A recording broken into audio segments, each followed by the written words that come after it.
கிழங்கு வந்து கரெக்டான பக்கத்து வெந்திருக்கு. கிழங்கு வேகாமல் நறுச்சு நறுச்சு இருந்தாலும் டேஸ்ட் நல்லா இருக்காது. வெந்துடணும் கிழங்கு.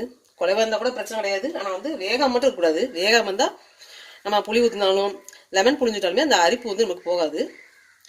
அதே மாதிரி இந்த குழம்பு வந்து சுட சுட சாப்பிடும்போதும் நாக்கு அரிக்கும். கொஞ்சம் ஆறணும்னு சாப்பிட்டா நாக்கு அரிக்காது கருணக்கிழங்கு குழம்பு.